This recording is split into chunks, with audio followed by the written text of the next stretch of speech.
A local city is losing a lot of police officers, and now the union is pushing for changes. Joe Webb has details of a letter that makes some serious allegations against management. Joe.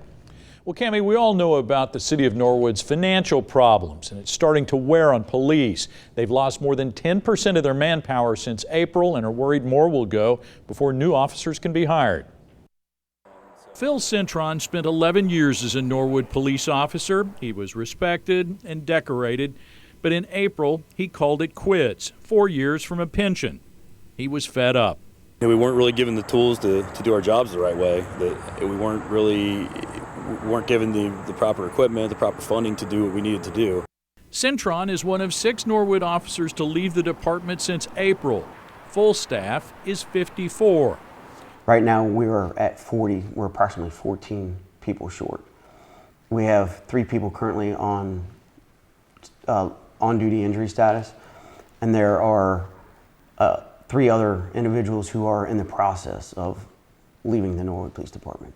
That's why Norwood's Police Wage and Benefit Committee drafted this letter. It lays out issues with equipment, notably the mix and match fleet of rundown, hand-me-down cruisers. There was an instance this year at the Norwood Day Parade where there were only 5 working cruisers, and they had to actually place a wrecked cruiser at the intersection of Norwood and Montgomery to block traffic. They claim there are new officers without winter gear and bullet-resistant vests that are just too small. They say their chief supports them, but often runs into issues with city management.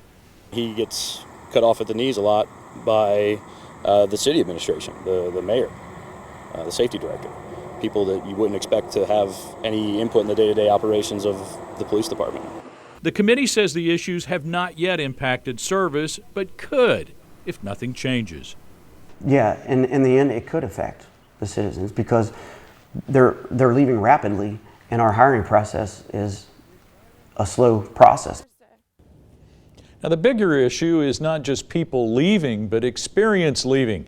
The manpower shortage has forced Norwood to trim from 4 full-time detectives to 2. They no longer have a drug unit. Everyone, including detectives, lieutenants, captains, and the chief, are routinely working patrol shifts.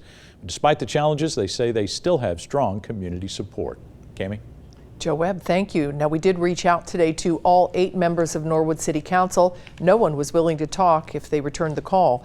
Norwood's mayor, a former police captain, also rejected our interview request.